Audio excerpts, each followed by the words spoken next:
Everything I love, all we love is this life. For the love, for the mic. Yeah. Okay. All right, y'all locked in with your guy DJ Jaso for another episode of the Mike XM. Today we doing something special.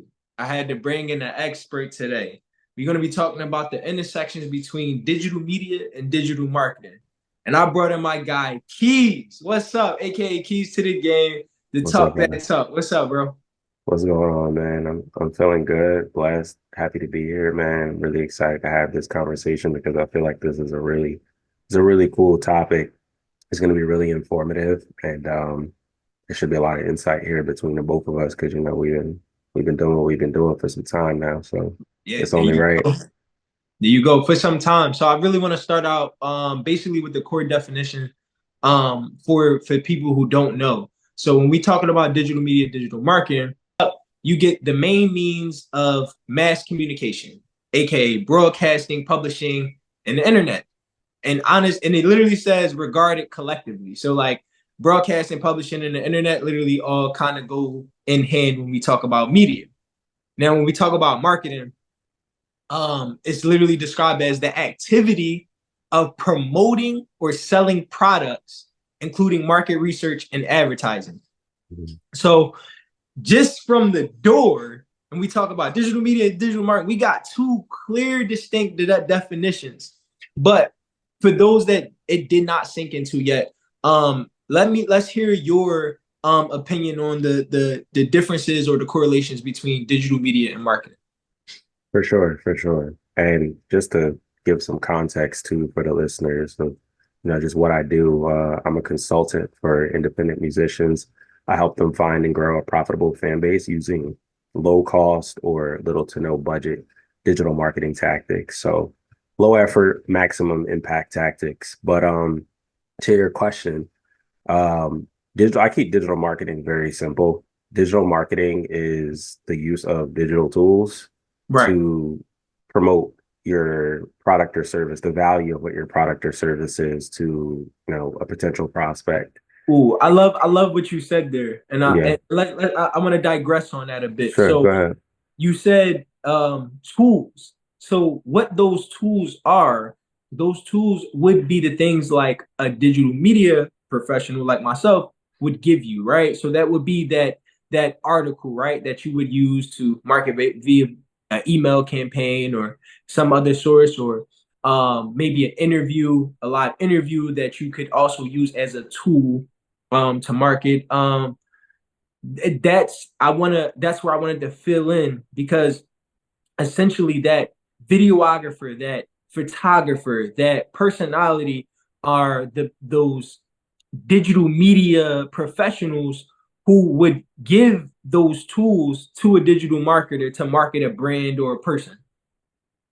Right, right. And an even simpler way of helping people understand the clear difference between the two is I'll say like the digital marketing tool, right? And it could be anything. It could be like Facebook, it could be TikTok, it could be I don't know, insert your social media platform of choice. But that's like the car, right? Right. But of course, those platforms really only function the best when you press upload, right? And if you're Mm-hmm. uploading something, you're either uploading some type of media, maybe an MP3, MP4 file, so like a video, picture, something, some type of graphic, right? And that's the media part.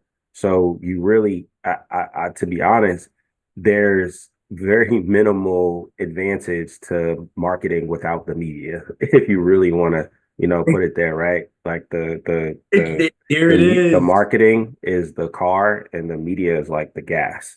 Exactly. The Yeah, actual car can't move without the gas. exactly. And I think that's where a lot of artists, and because we both work in the music field, I do a lot of music commentary. We Right, work with a lot of musical artists as far as their marketing campaigns. right. Um, what I think the big confusion is understanding that you need material. Like we said, we need the gas to get this marketing car Yeah, rolling. facts. Um, and people like me provide that value for those artists.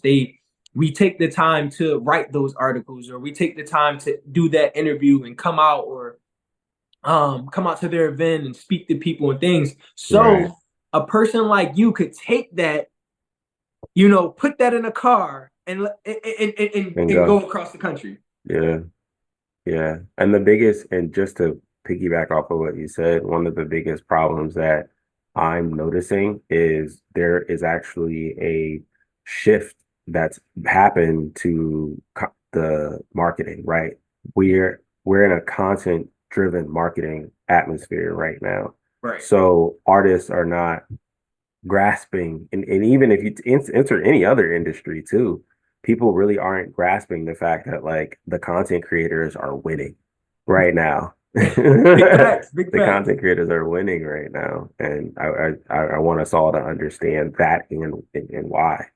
Yeah. I also want to say that like I think there's there's a diminishing ideology behind a content creator, right? So when Yeah, that, maybe Megan or whatever, she's been promoting the sports bras and the stuff, and maybe to a person on the outside who doesn't necessarily understand what she's doing, what yeah, she's doing with what Victoria's Secret paid models hundreds of thousands of dollars for. But now right, she's allowed to do this from her home, and she can promote secret deodorant. She can promote a range of health products via her lifestyle content, right? So becoming a content creator, number one, isn't just for anybody, but it can be done by anybody.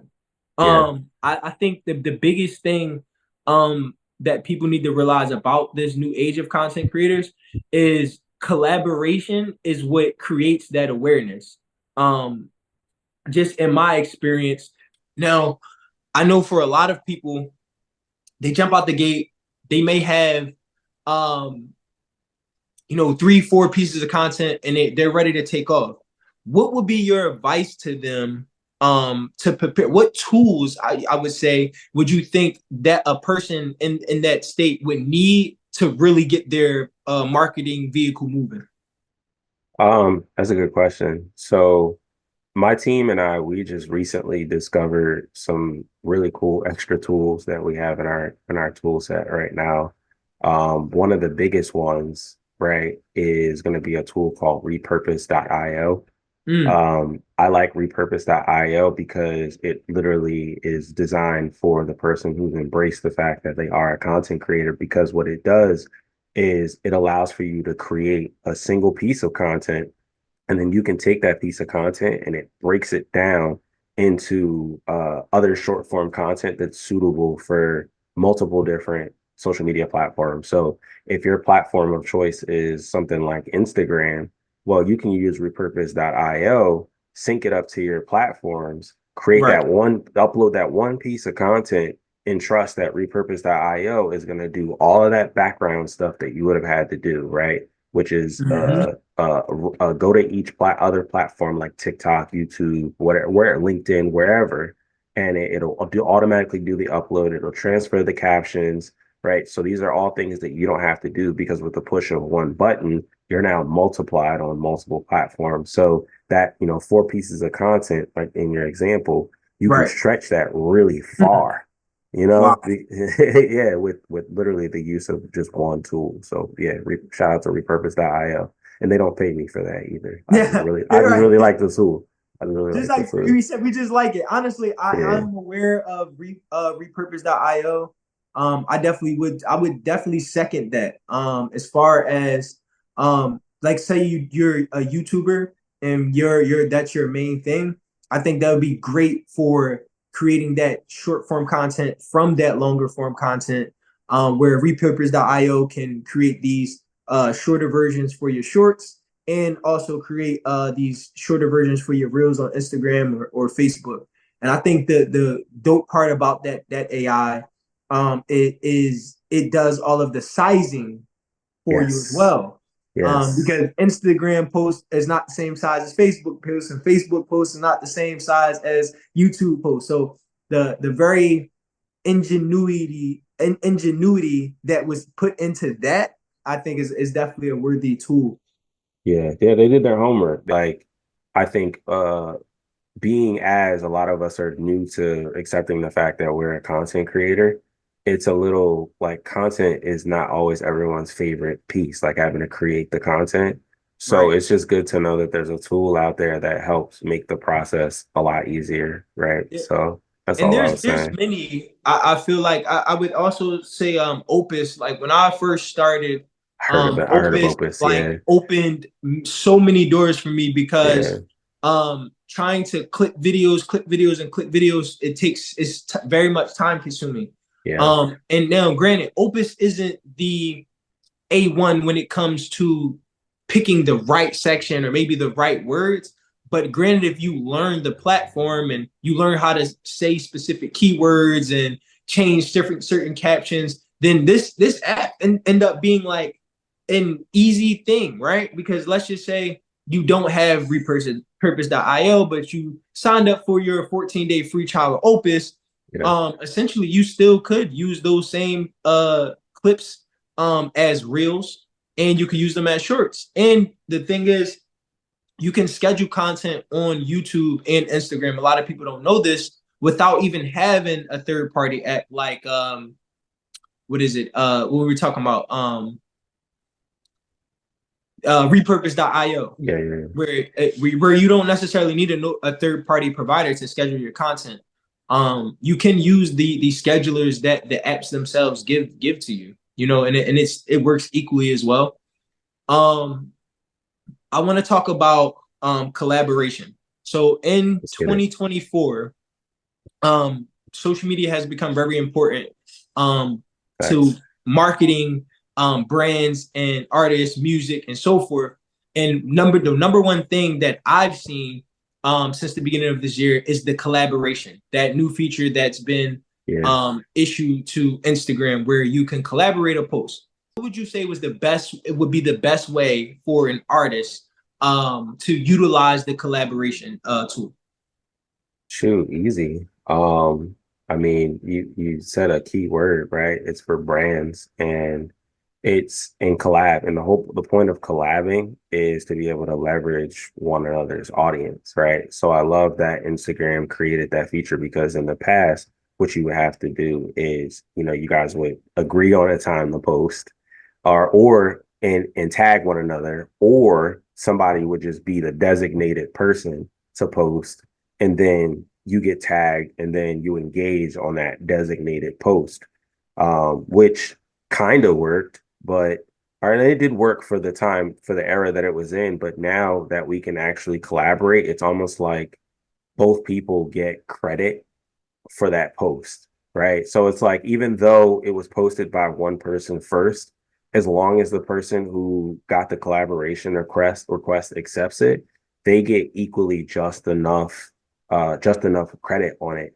And it's like that, I feel like that right there embodies the whole purpose behind us even deciding to want to collaborate so that we could so that we could effectively share one another's audience. So I love that feature, man. I actually just recently started using it. Yeah, But yeah, I do. me too. Yeah, And what's interesting about it is what I find is when you're an artist, like let's just say, yeah, you know, you're an artist that uses a lot of anime theme, right? In your music. yeah, Maybe you use anime arts and stuff like that. Maybe there's a brand out there. I know Supreme is big on this, where they use a lot of anime stuff in their designs, right? You may end up getting a deal where you can do a brand collaboration with someone like Supreme, just from posting that content, just posting that type of content, and collaborating with brands that's similar, right? right. And this is kind of what I want to talk about as far as the media part, because the brands are pretty much banking on that, like us, the creators. Right, So right. artists being also a brand themselves and a creator are in a very unique position where you can position yourself as a creator for the brands, but utilize those campaigns to also throw in your music. Um, I would say, how have you how have you worked with artists, and helping implement their the collaboration between the artist and brand? Oh, so I mean, so with what I teach, I have a proprietary framework Right, on how to get these artists to develop a repeatable system that they can use to sell, but right, then also display their brand personality. So by the time that we get done building out that system from start to finish, this artist is now in a position um, to collaborate with other brands because they now have this pipeline, right? Because a part of the system is building a pipeline of traffic, right? So right, getting them a means to have fresh faces, fresh eyes to expose whatever their brand to. And in that we focus on development so that they can properly articulate what their story is and in the type of things that they will properly be able to connect with. So like let's say like a part of my brand as an artist, right? And I've had clients like this where marijuana is really their thing. Like they're super big into the right, 420 culture. Well, what I always encourage them to do is add that into their brand story so that when we get people running through, my system, it's a sales funnel, right? We right. get people running through this sales funnel, but everyone's getting introduced to their brand story, and that the 420 friendly stuff is a part of the brand product. What ends up happening is now this person, as they grow, as the artist grows, they're growing this community of people who are more than likely connected alike, like just like them, have the same interests as them, which puts them in a prime position to start reaching out to brands and saying, "Hey, XYZ brand," right? And I tell them to start with the low hanging fruit. Like Right. don't try to just go straight into like, I don't know. I'm not into the culture entirely, so I don't know any like big box brands. Maybe like I Right. use Like Backwoods. don't I use shoot for Backwoods. supreme Yeah, up jump from the yeah. jump. Like Maybe don't yeah, like just go to your local smoke yeah, shop and just browse some of the products that they have in there and then go look up those products on Instagram and see like how well those accounts are doing. And if they only got like 3, 4, 5K followers, that should be as simple as a DM. yeah, And then you put out your inquiry about a potential brand collaboration. You get on a call, you meet, you show them, you explain your data, your demographics, so yeah. that they know that you guys have a similar audience. And then what I mean, if it makes sense, they draw up the contract and boom, like, Yeah, it's done. more than likely, most brands definitely bite on those type of opportunities. Yeah, There's also let's if we digress again back to tools, right? Because the tools, like we talked about, are very intricate when it comes to both marketing and media.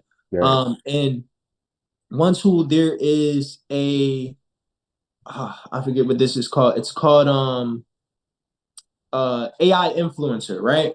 And basically this is it's an app where it allows you to directly connect the brands and pitch basically your What? type of campaign that you would do for them. I didn't know that. Yeah, and essentially the way this works is this brand will already have like a active like searching campaign, like they're looking for creators with this particular audience.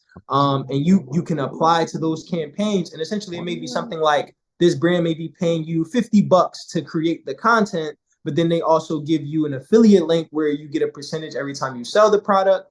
And I think that's is dope because and you get the product for free. So like they buy, you don't have to pay your own money. They send you what is like a Amazon virtual gift card that you would buy their product with to create the content for them. Right. What was the name of that platform again? Actually, I really It's like that. AI influencer. A AI influencer. influencer. That's what it is. A Yeah. influencer. Yeah, Yeah, because there's since also another one called We Sponsor. So yeah, those are the two I've utilized, and I've yeah, got a couple of good brand deals. Like you said, they're not large brands. They're like mom and pop brand. Maybe there's they're like reachable. They're reachable.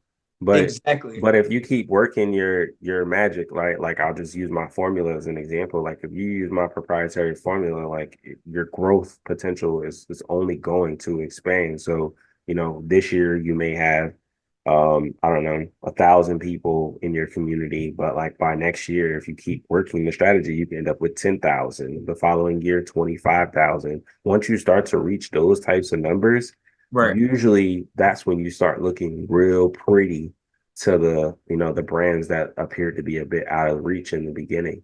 And who Exactly. knows, they may even come looking for you first, you know? Yeah, So, right. And if you're doing your due diligence and driving yeah, your vehicle properly, more than likely they'll see you on the drive by and be like, "Hold on, let's flag like, him yeah, wait a down minute. You know what I'm saying? Like, let me, where you and get going? something going on."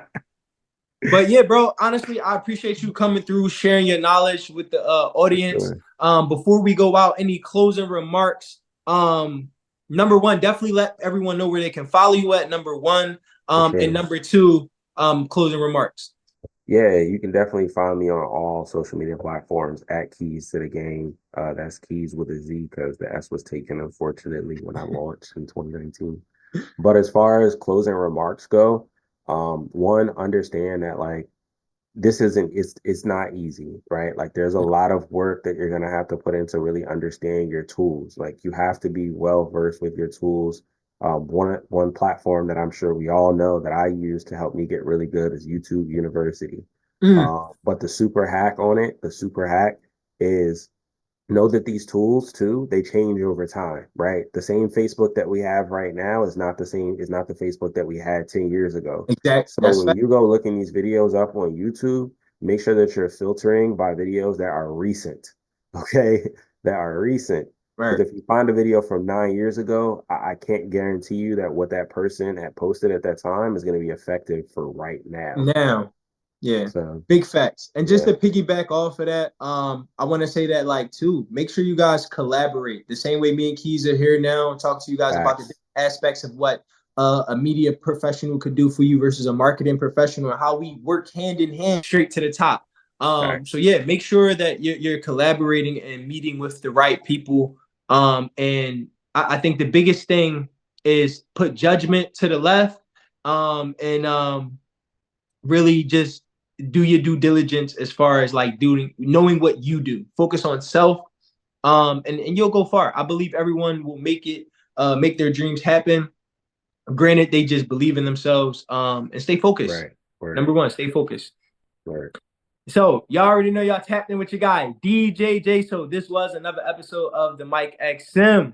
Make sure y'all tap back in, subscribe to the channel, like, drop a comment. Y'all already know what we doing, man. We amplify the culture. Peace out. Damn, DJ J. So.